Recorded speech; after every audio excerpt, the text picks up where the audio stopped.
Alors aujourd'hui, on célèbre la fête de l'Épiphanie. Ce mot épiphanie vient de deux mots de la langue grecque.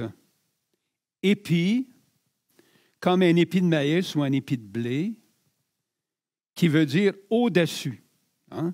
Les épis de blé ne se développent pas en bas, ce n'est pas comme des patates, ça ne se développe pas dans la terre. Ça se développe au-dessus, à la partie supérieure de la tige.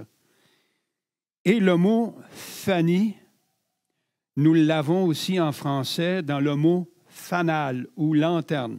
Par exemple, on en a un fanal ou une lanterne qui est allumée. Hein? Et ça veut dire rayon, éclair, éclairage. Un fanal, ça rayonne dans la nuit. Une lanterne, ça rayonne dans la nuit. Est-ce que ça vous arrive de temps à autre aussi de dire de quelqu'un ou de vous faire dire que vous êtes ou que la personne est un rayon de soleil pour vous ou que vous êtes un rayon de soleil pour une personne?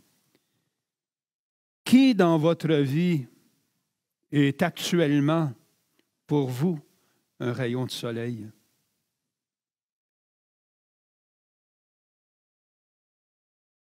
Cette expression est toujours aussi populaire aujourd'hui. J'ai fait une petite recherche dans l'Internet et je l'ai trouvée, entre autres, dans une chanson. Je pense que c'est une chanson haïtienne, parce que j'ai cru reconnaître qu'il y avait du créole dans la chanson. Je l'ai trouvée dans un poème et c'est aussi le titre d'un livre illustré qui raconte l'histoire d'un petit garçon qui voudrait être le seul rayon de soleil de sa maman. Alors, je pense à tous ces enfants qui souhaitent que leurs parents soient des rayons de soleil pour eux. Hein? Comme actuellement, ceux qui s'en occupent sont des rayons de soleil, j'espère. Alors, voici quelques mots de la chanson. « Mon rayon de soleil, quand tu es là, ma vie s'écrit en poème. Mon rayon de soleil, j'ai besoin de toi. Tu m'as rempli d'espoir quand je n'en avais plus. » Chacune de nous a probablement dans sa vie des personnes qui un jour ont été des rayons de soleil, qui leur ont permis de traverser des épreuves, des souffrances. Approfondissons notre réflexion en appliquant maintenant cette comparaison au fait que nous sommes aujourd'hui rassemblés en communauté de foi, d'espérance en Jésus-Christ. Nous venons d'une certaine manière affirmer, témoigner que Jésus est le rayon de soleil dont notre monde a beaucoup besoin.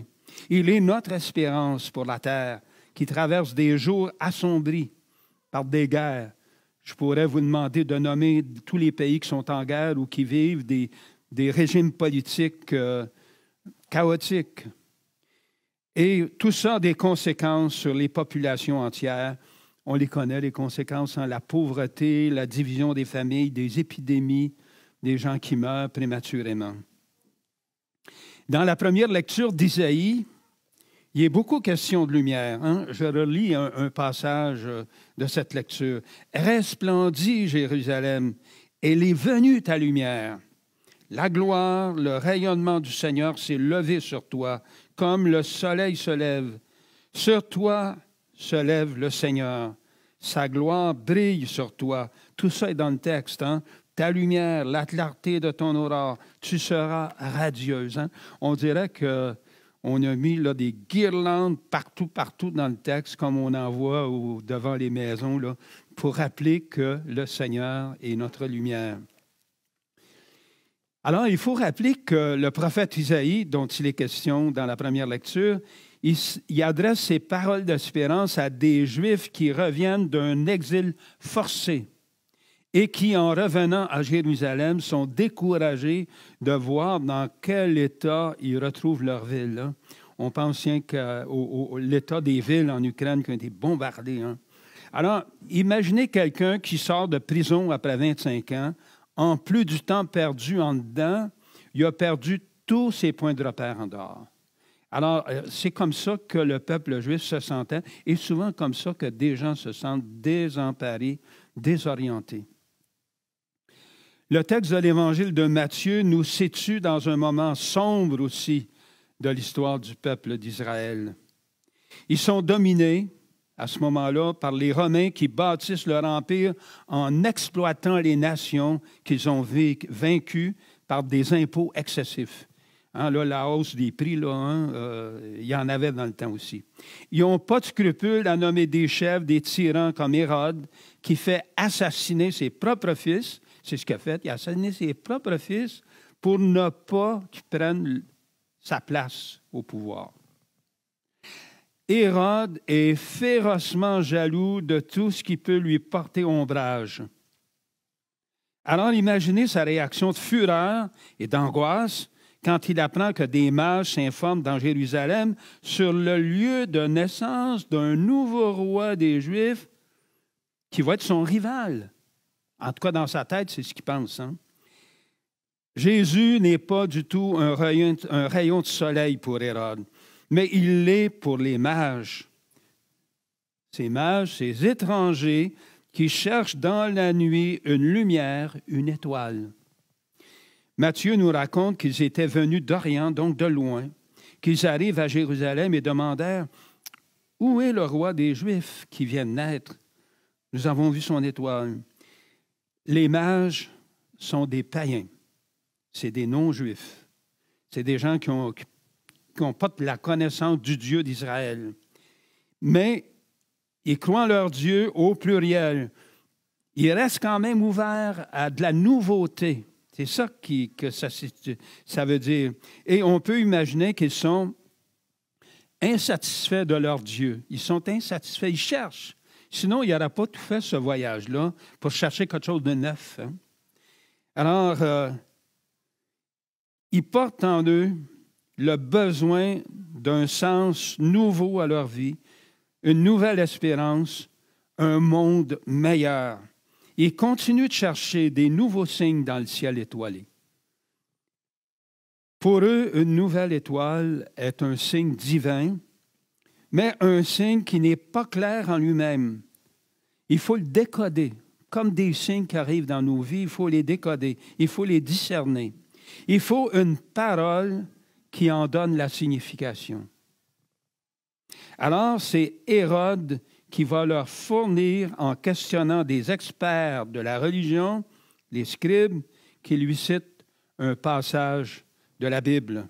« Et toi, Bethléem, en Judée, tu n'es certes pas le dernier parmi les chefs-lieux de Judée, car de toi sortira un chef qui sera le berger de mon peuple. » Alors, ce qui est étonnant dans ce récit, c'est que les spécialistes des Écritures fournissent la réponse à Hérode, qui la transmet aux mages, mais ni les spécialistes de l'Écriture, ni Hérode ont l'air de croire, n'ont pas l'air de croire du tout que la prophétie est en train de se réaliser.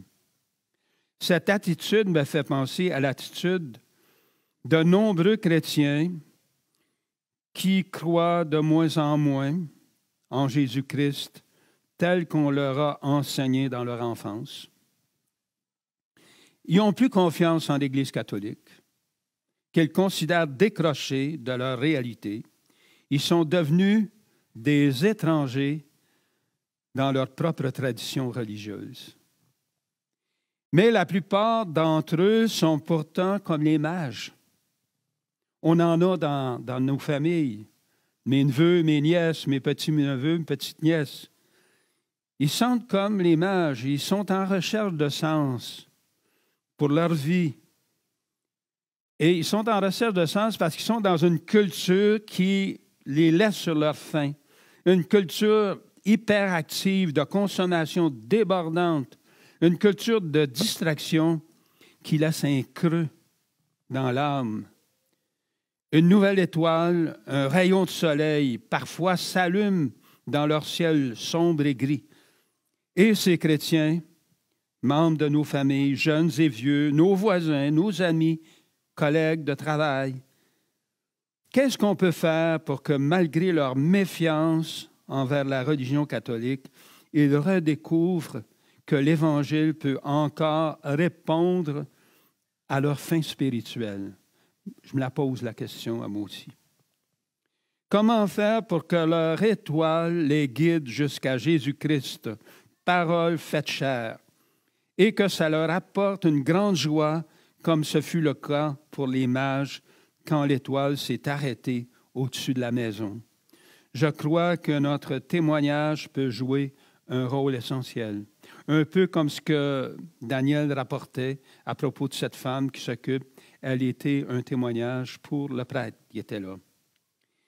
Alors, continuons cette Eucharistie en rendant grâce au Seigneur qui nous rassemble aujourd'hui dans sa maison de lumière, qui nous invite à sa table pour nous nourrir d'espérance. Remercions-le au moment de communier, lui qui veut que notre cœur devienne sa maison.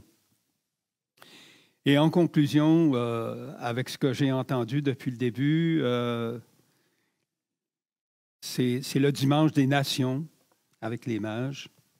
J'ai fait pendant la pandémie ma recherche généalogique.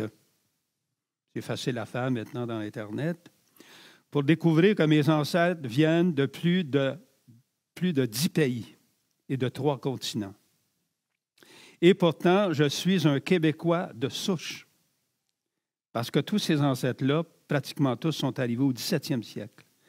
Alors, quand célébrer l'Épiphanie, c'est en même temps, pour moi, célébrer tous ces ancêtres qui viennent de toutes les nations, au moins de 10 et de 3 continents.